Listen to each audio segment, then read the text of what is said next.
Bien, con esta función de demanda incorporemos los costos para ver cuál es la solución de equilibrio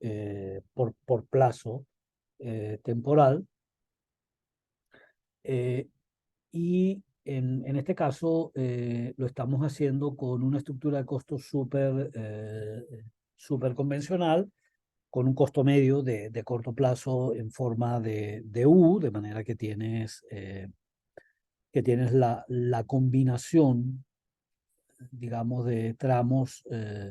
donde los costos están reduciéndose, pasan por un mínimo y comienzan a crecer, y una estructura de costo marginal en la que representamos solo la parte creciente de esa estructura. Aquí, pues por supuesto, el margen de acción que tiene cada una de las empresas depende pues muchísimo de lo que le permita la presencia de rivales y, por tanto, a pesar de que tienen poder de mercado, es decir, a pesar de que tu share no está, no está en cero o sustantivamente cerca de cero, sino que es un share positivo. Sin embargo, tus grados de libertad están muy acotados al hecho de que tus empresas rivales, tu competencia, se está moviendo y eh, te está limitando la capacidad que tienes que por vía de precios puedas aumentar tu participación de mercado. De manera que, por un lado, está la restricción del consumidor. El consumidor simplemente reacciona en dirección opuesta al movimiento que haces como firma de precios, y está a su vez también la respuesta que te da y el grado de compromiso, de implicación que tienen tus rivales para defender su territorio, defender su participación de mercado. Ustedes tienen los apuntes y tienen la bibliografía, pues la derivación de las condiciones de orden aquí se alteran ligeramente porque estamos asumiendo que la competencia monopolística tiene como variable diferenciadora o que hace que la marca sea distinta unos ciertos gastos, perdón, de publicidad. De manera que, desarrollado así, la condición de primer orden tiene que sumar digamos, a la condición necesaria de ingreso marginal igual a costo marginal, siendo que la primera derivada del costo marginal exceda a la primera derivada del ingreso marginal. Le tienes que sumar también cuál es el grado, tienes que transformar la estructura de costos o derivar, por ejemplo, el grado óptimo perdón, de publicidad, eh, consiguiendo cuál es el ingreso marginal derivado de ese último hit o byte de información que generas vía publicidad versus lo que te cuesta el tiempo de televisión, lo que te cuesta, digamos, los anuncios, los banners en alguna app que tengas, etcétera. Entonces, digamos, las soslayamos, las tienen ustedes directamente en los apuntes. Y nos concentramos en las condiciones tradicionales de primer y de segundo orden, en las cuales pues simplemente lo que hacemos es identificar que para esta estructura de demanda, con el número de incumbentes que te la hace desplazar a la demanda pro, y teniendo esta función de demanda quebrada como la función relevante que enfrenta ese monopolista, pues simplemente ese monopolista que compite con otros muchos monopolistas parecidos, la condición de orden nos dirá que donde el ingreso marginal corta el costo marginal, obtenemos cuál es la cantidad óptima de producción. Este QE, a su vez, leído sobre la función de demanda, me va a decir cuál es el precio y, por tanto, cuál va a ser posiblemente el nivel de beneficio que voy a derivar a partir de esta fijación de PQ o de este ejercicio de optimización. En este caso en particular, y ello lo hago ex profeso, no necesariamente es así, pero hemos forzado al gráfico a producir un precio e ingreso medio por sobre el costo medio. Eso lo que significa es que hay un cierto beneficio anormal o fuera del beneficio ordinario, hay un beneficio o una renta monopólica que va a originar, dada digamos, esta diferencia entre el ingreso medio y el costo medio, es el beneficio medio, que multiplicado por el volumen total me va a dar el beneficio total, que sería el rectángulo P aquí y acá. ¿Okay? Entonces, déjenme, disculpen, hacer un pequeño break. Entonces, este beneficio extraordinario que eventualmente puede capturarse en el corto plazo es el disparador del proceso de alteración en el número de firmas que constituyen el mercado. Y es un beneficio que naturalmente se va a mantener en la medida en que los ajustes por entrada de nuevas firmas estén bloqueados. Y como ustedes muy bien saben, pues simplemente aquello que metodológicamente distingue en el conventional wisdom económico, el corto del largo plazo, pues tiene que ver con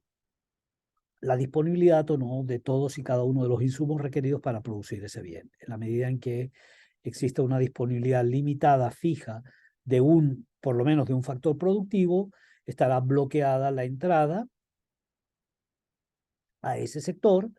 en tanto que en la medida en que pueda reproducirse o pueda ampliarse la oferta o la disponibilidad de dicho factor, comenzará o se distinguirá, digamos, y hablaremos de un horizonte temporal de largo plazo, donde todos los factores son variables y por tanto son pasibles de modificarse, de demandarse y de obtener, digamos, satisfacción en la demanda. Entonces, digamos, cuando el tiempo de ajuste en esa industria o en ese grupo de actividades de bienes sustitutos entre sí, lo permite, comienza entonces a entrar nuevas firmas, que es, digamos, el tránsito que tenemos aquí hacia el equilibrio a largo plazo. ¿Qué ocurre a largo plazo? Básicamente en el largo plazo, que es donde simplemente ya no hay ningún impedimento en cuanto a disponibilidad factorial, tecnología, para entrar a la búsqueda de esos beneficios extraordinarios en ese sector, va a originar entonces que la demanda total ahora eh, tenga que distribuirse no solamente entre las firmas incumbentes previamente ya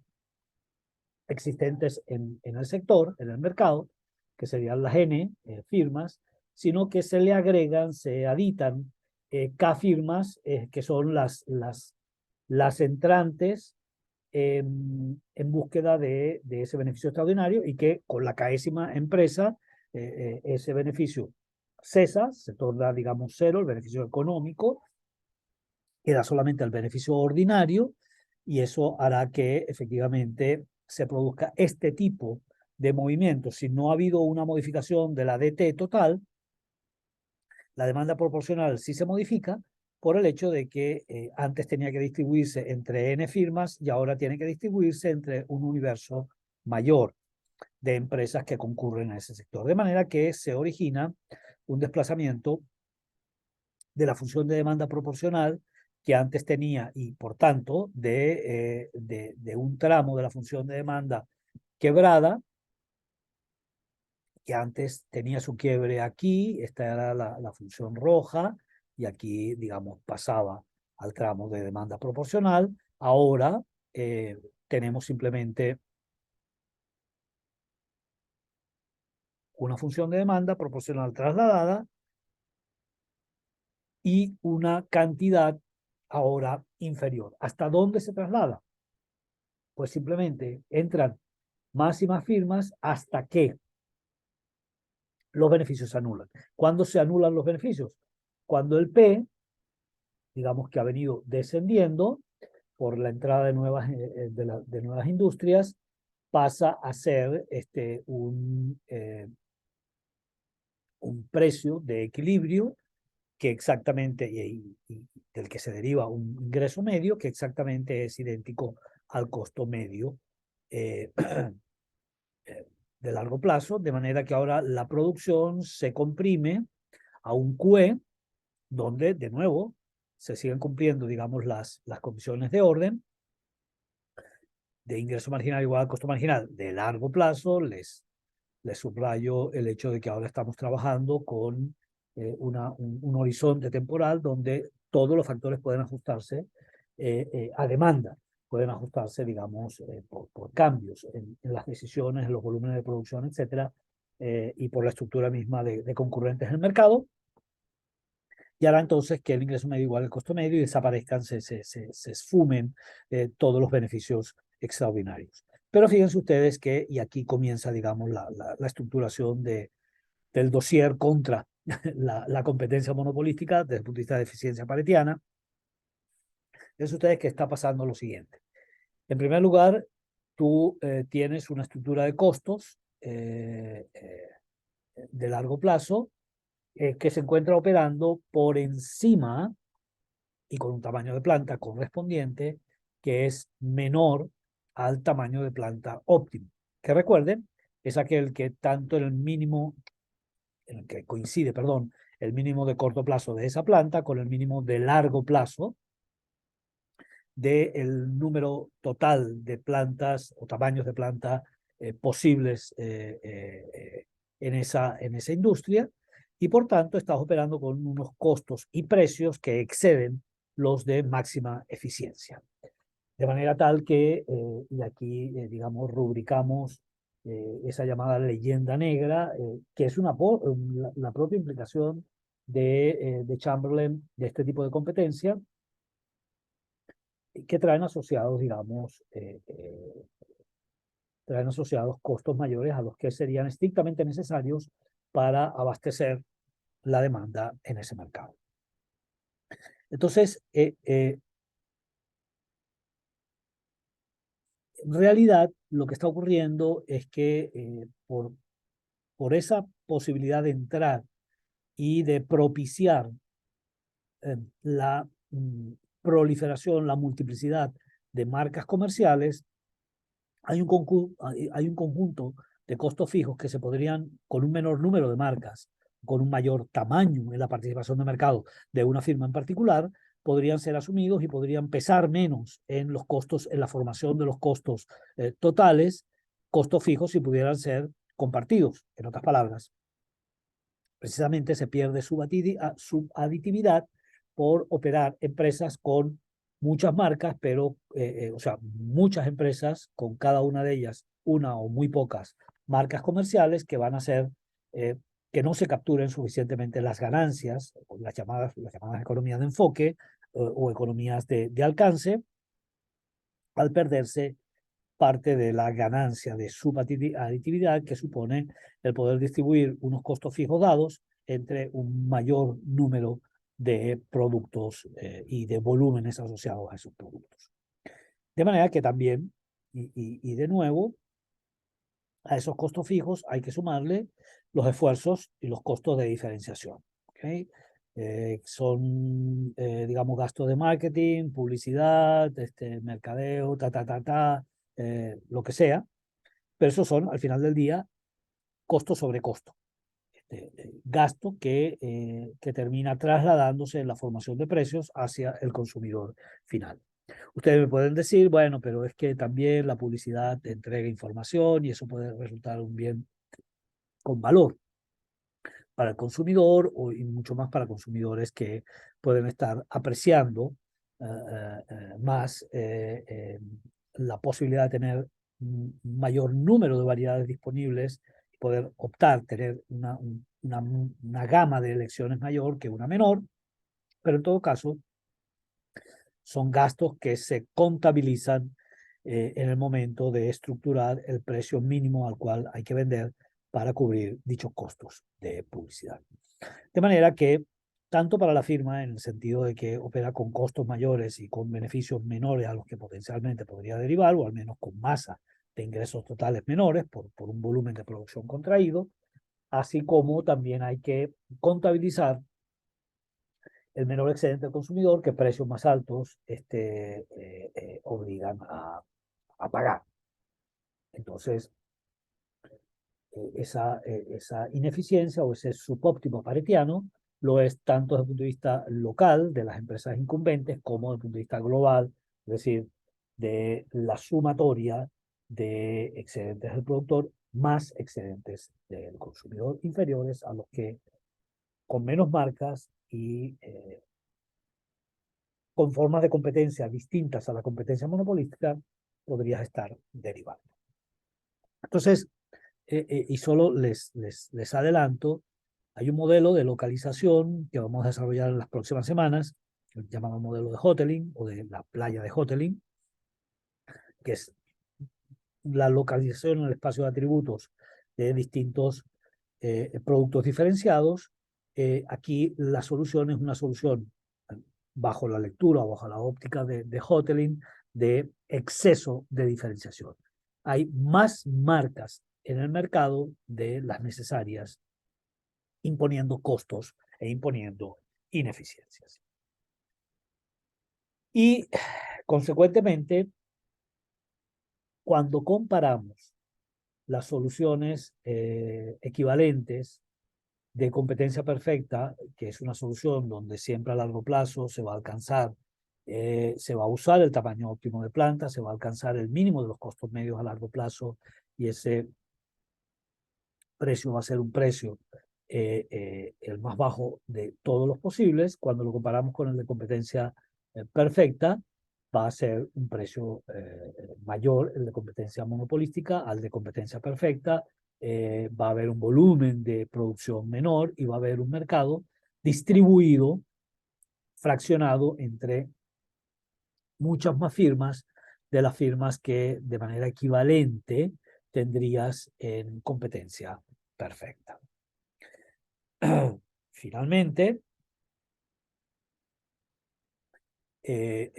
ciertamente las elasticidades de corto y de largo plazo son distintas. La presencia precisamente de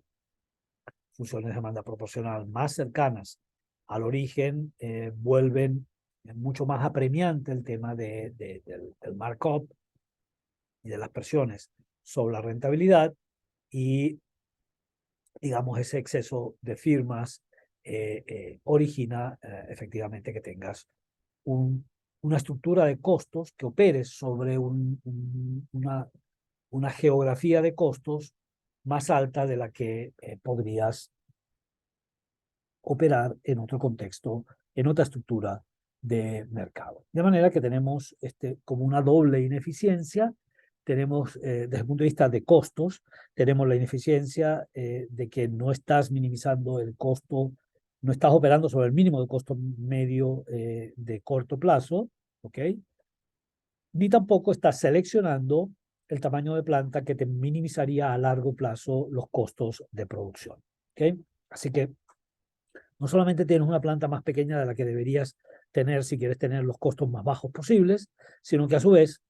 con esa misma planta no estás produciendo en el mínimo de tu costo medio, podría todavía haber un espacio o un cierto recorrido para bajar los costos, porque te obliga ese exceso de marcas comerciales a operar, como vamos a ver ahora en el detalle,